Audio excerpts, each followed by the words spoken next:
दोस्तों, Indian post bank की तरफ से 51 पोस्ट पर एग्जीक्यूटिव की वैकेंसीज अनाउंस हुई है, जिसमें ओनली ग्रेजुएशन पास किसी भी डिसिप्लिन से 21 से 35 साल की आपकी एज है तो आप इसमें अप्लाई कर सकते हैं। और गाइस, इसमें सिलेक्शन होने के लिए ओनली एक इंटरव्यू होगा और इंटरव्यू भी छोटा मोटा इंटरव्यू होगा। लेकिन एक ही प्रॉब्लम है इन वैकेंसीज में, ये वैकेंसीज 3 साल के कॉन्ट्रैक्ट पर है। सो गाइज, इस वीडियो में हम यहाँ पे इन्हीं पोस्ट के बारे में डिस्कस करेंगे। और गाइज, ये इंडियन पोस्ट बैंक IPPB की तरफ से वैकेंसीज अनाउंस हुई है, जिसके एप्लीकेशन फॉर्म 1 मार्च यानी कल की डेट से, आज जो वीडियो बन रही है 28 फरवरी 2025 में वीडियो बन रही है, और 1 मार्च 2025 से और गाइज 21 मार्च तक फॉर्म फिल कर सकते हैं। इसका जो कंप्लीट नोटिफिकेशन है आपको डिस्क्रिप्शन में भी मिल जाएगा, टेलीग्राम एंड व्हाट्सएप ग्रुप पर भी आपको मिल जाएगा। ठीक है गाइज, पोस्ट के बारे में डिटेल में डिस्कस करेंगे और पोस्ट का डिस्ट्रीब्यूशन समझेंगे, किस किस कैटेगरी में कितनी कितनी पोस्ट है। एग्जीक्यूटिव की पोस्ट है, इससे जो मेरी दूसरी वीडियो आएगी उसमें हम इसकी वर्क प्रोफाइल के बारे में डिटेल में डिस्कस करेंगे, और जिसमें कि एक एग्जीक्यूटिव से बात भी करेंगे और आपको बताएंगे क्या क्या काम होता है A to Z। ठीक है, इसमें टोटल 51 पोस्ट है, जिसमें जनरल कैटेगरी के कैंडिडेट के लिए टोटल 13 वैकेंसीज है, EWS कैटेगरी के कैंडिडेट के लिए 3 है, OBC के लिए टोटल 19 है, SC के लिए यहाँ पे 12 है, ST के लिए 4 है। गाइज, यहाँ पे जो नोटिफिकेशन आउट हुआ है, स्टेट वाइज वैकेंसीज अनाउंस हुई है, स्टेट प्लस के एरिया वाइज। क्योंकि गाइज, जैसे कि एक स्टेट है असम में बहुत सारे एरिया है, तो उन एरिया में कितनी वैकेंसीज है पहले मैं आपको बता दूं कि आपको अप्लाई कैसे करना है। देखो, अगर आप एक स्टेट से अपना एप्लीकेशन फॉर्म फिल कर रहे हो और गाइज एरिया भी एक है, सपोज करो जैसे मैं नोटिफिकेशन पढ़ा उसमें गुजरात एक स्टेट है और गुजरात में ही वैकेंसीज है, तो आप एक ही एप्लीकेशन फॉर्म फिल कर सकते हो। अगर आप यानी कि गुजरात से बिलोंग करते हो, सपोज करते हैं, ठीक है, एक हम अनुमान लगाते हैं, अगर आप गुजरात से ही बिलोंग करते हो और गुजरात के 3 से 4 एरिया में यहाँ पे जो वैकेंसीज आई है, तो आप तीनों चारों में अपना सेपरेट एप्लीकेशन फॉर्म फिल कर सकते हो। यहाँ पे इन्हीं 2 सिनेरियो पर आप फॉर्म फिल कर सकते हो। ठीक है, नोटिफिकेशन आपको पढ़ना जरूरी है, यानी अपने एरिया में कहाँ कहाँ वैकेंसीज आई है और अपने स्टेट में कहाँ कहाँ वैकेंसीज है, तो ये पढ़ना जरूरी है। यहाँ पे जो डोमिसाइल कैंडिडेट है उसका रिकमेंडेशन जल्दी होगा, यानी उसका सिलेक्शन सबसे पहले होगा, और उसी को ही यहाँ पे यानी जब इसकी कॉलिंग प्रोसेस होगा उसको प्रीफरेंस दिया जाएगा। वह कैसे होगा वह भी हम बात करेंगे। ठीक है, स्टेट वाइज जो पोस्ट है उसमें यहाँ पे लिखा है can apply only for 1 post. अगर एक स्टेट में एक एरिया में पोस्ट है तो एक कैंडिडेट एक मानी उसी एरिया में अप्लाई करेगा। अगर एक स्टेट में 3-4 एरिया में यहाँ पे वैकेंसी आई है तो वही सेम स्टेट का कैंडिडेट 3-4 जगह अप्लाई कर सकता है। ठीक है, लेकिन सेपरेट फी भी पे करनी पड़ेगी। ठीक है, मैंने बताया कॉन्ट्रैक्ट सबसे पहले 1 साल का होगा।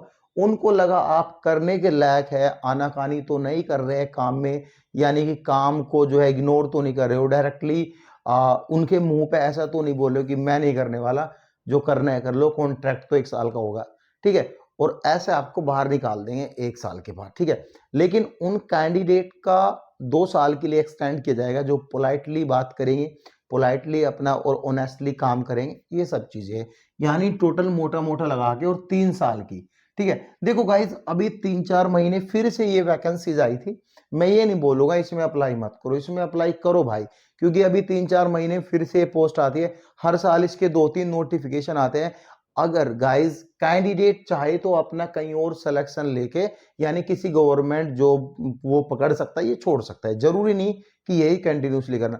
अगर कैंडिडेट चाहे, सपोज करो, देखो ये पोस्ट तो जैसे सपोज करो जिस मतलब इंडिया पोस्ट बैंक में ही काम करेगा, वहां पे एक रिक्तियां तो हमेशा ही रहेगी, कैंडिडेट छोड़ के जाएगा तो रिक्तियां अपने आप आ जाएगी।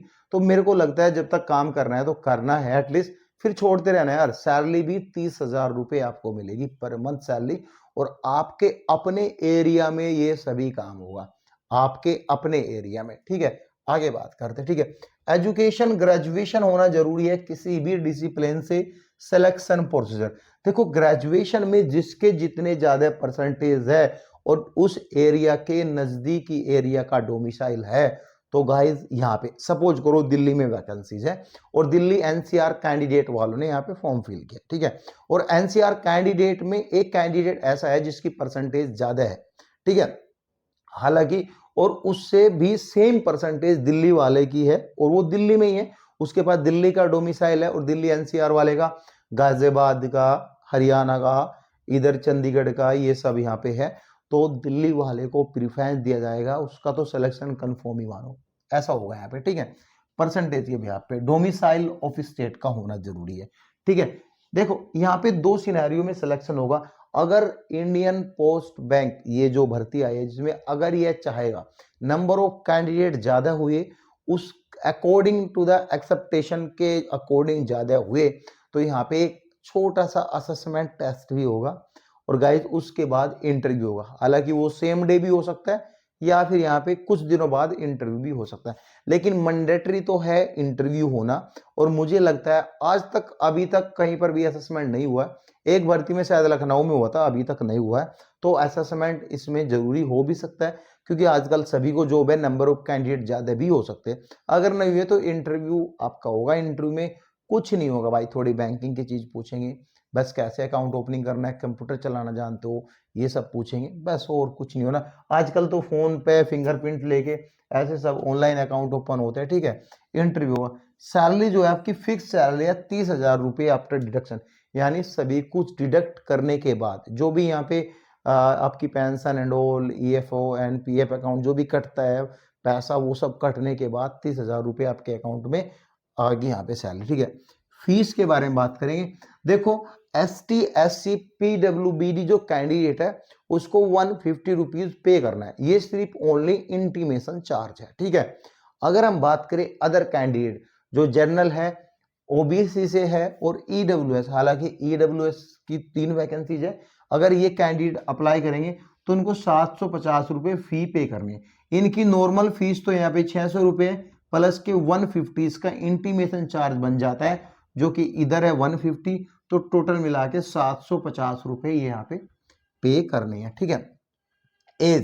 एज इसमें 21 से 35 साल के बीच आपकी एज होनी चाहिए, लेकिन एज में रिलैक्सेशन भी मिलेगा, जो भी अपर एज कैंडिडेट है और जिनके अच्छे खासे मार्क्स है ग्रेजुएशन में या फिर पोस्ट ग्रेजुएशन में। देखो क्या होता है, अगर आपके ग्रेजुएशन में थोड़े बहुत कम भी रह गए तो कोई बात नहीं, आप पोस्ट ग्रेजुएशन की डिग्री लगा देना भाई, इसमें तो हायर क्वालिफिकेशन हाईली स्किल वाला कैंडिडेट इनको चाहिए, ये तो खुद बुला के लेते हैं आपको, उसमें ज्यादा है तो आप चिपका देना भाई डिग्री इनको, परसेंटेज ज्यादा है तो आपका एक तो हायर एजुकेशन हो जाएगा और दूसरा परसेंटेज इधर उधर भी होगी तो भी चलेगा, क्योंकि भाई उस लेवल यानी ग्रेजुएशन लेवल का हायर एजुकेशन भी तो आपका ज्यादा है, ठीक है। तो उसमें आप जो है 21 से 35 साल के बीच अप्लाई कर सकते हो। अपर एज में आपको ओबीसी और यानी ओबीसी कैंडिडेट है तो 3 साल की छूट मिलेगी, यानी यहाँ पे जो 35 साल की दी है तो 38 साल तक आप अप्लाई कर सकते हो, 21 से 48 साल के बीच। अगर आप ST SC कैंडिडेट है तो आपको 5 साल की छूट मिलेगी, तो 40 साल तक आप यहाँ पे अप्लाई कर सकते हो इन जॉब के लिए। फॉर्म आपको ऑनलाइन भरना है, कोई बड़ा परफॉर्मा फॉर्म का नहीं है, नॉर्मली जस्ट बेसिक डिटेल आपसे ली जाएगी, इसमें आप ऐसा कंफ्यूज मत होना कि फॉर्म कैसे भरना है, नॉर्मली लॉगिन करके आपको नॉर्मली अप्लाई कर देना है। गाइज अगर आपको कोई भी डाउट रहता है इस भर्ती के रिगार्डिंग तो गाइज यहाँ पे आप कमेंट भी कर सकते हो, मैं आपकी कमेंट का डेफिनेटली रिप्लाई दूंगा as per sequence, as per priority, ठीक है guys. Thank you so much.